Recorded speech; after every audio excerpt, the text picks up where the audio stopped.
ഹരിപ്പാട് കേന്ദ്ര ആഭ്യന്തരമന്ത്രി അമിത്ഷാ എത്തിയിട്ടുണ്ട്.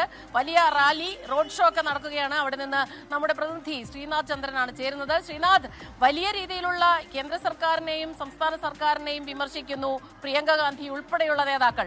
അവിടെ ആഭ്യന്തരമന്ത്രി അമിത്ഷാ എത്തുമ്പോൾ ചില ചോദ്യങ്ങൾക്ക് മറുപടി നൽകാനുണ്ട്. FCRA ഉൾപ്പെടെയുള്ള വിഷയങ്ങളുണ്ട്. അദ്ദേഹത്തിന്റെ ആ ഒരു പ്രചരണം തുടങ്ങിയോ? പറയൂ, ഒരുപാട് പേര് എത്തിക്കാണുമല്ലോ.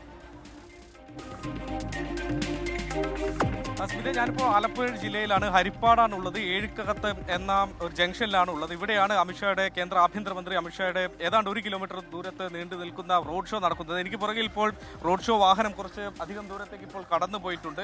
വലിയൊരു ജനാവലി എന്ന് നമുക്ക് പറയാൻ കഴിയില്ല. അതിന് 2-3 കാര്യങ്ങളുണ്ട്. ഒന്ന്, അല്പസമയം മുമ്പ് വരെ ഇവിടെ കനത്ത മഴയായിരുന്നു. ഈ മഴയത്താണ് യഥാർത്ഥത്തിൽ ഈ റോഡ് ഷോ നടന്നത്. അതുകൊണ്ട് ആ തരത്തിൽ ആളുകളുടെ എണ്ണം വർദ്ധിപ്പിക്കുന്നതിൽ BJPക്ക് മറ്റിടങ്ങളിൽ ഉണ്ടായ തരത്തിൽ ഒരു ബാഹുല്യം ആളുകളുടെ എണ്ണത്തിൽ, പ്രവർത്തകരുടെ എണ്ണത്തിൽ ഇവിടെ അത്ര ഉണ്ടായിരുന്നില്ല. അതിനിങ്ങനെ കാലാവസ്ഥ പ്രതികൂലമായിരുന്നു. ഇപ്പോഴാണ് മഴയൊന്ന് അല്പം മാറിയുന്നത്. ഏതായാലും സന്ദീപ് വാചസ്പതിയാണ് ഹരിപ്പാട്ട് രമേശ് ചെന്നിത്തലയ്ക്കെതിരെ പോരാട്ടത്തിന് ഇറങ്ങുന്നത്.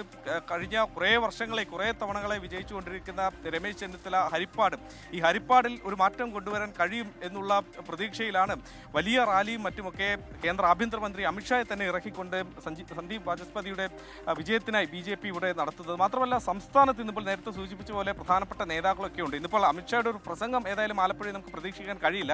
കാരണം ഒരു റോഡ് ഷോയ്ക്ക് അപ്പുറത്തേക്ക് എന്തെങ്കിലും ഒരു പരിപാടി തൽക്കാലം ഇവിടെ പദ്ധതി ഇട്ടിട്ടില്ല, ഷെഡ്യൂൾ ചെയ്തിട്ടില്ല.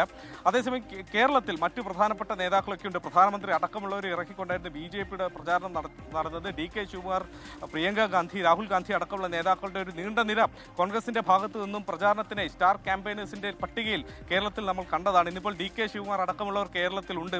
ഒപ്പം തന്നെ പ്രിയങ്ക ഗാന്ധിയുടെ വാക്കുകൾ നമ്മൾ ഇപ്പോൾ അല്പസമയം മുമ്പ് കേട്ടതാണ്. അങ്ങനെ ദേശീയ നേതാക്കളെ ഇറക്കിക്കൊണ്ട് അവസാന മണിക്കൂറുകളിലേക്ക് പ്രചാരണം കടക്കുമ്പോൾ എല്ലാ മുന്നണികളും ഒരേപോലെ ആ പ്രചാരണത്തിന്റെ ആവേശം കൊഴുപ്പിക്കുന്നു എന്നതാണ് ഹരിപ്പാട് നിന്നും നമുക്ക് റിപ്പോർട്ട് ചെയ്യാൻ കഴിയുന്നത്. സ്മിത,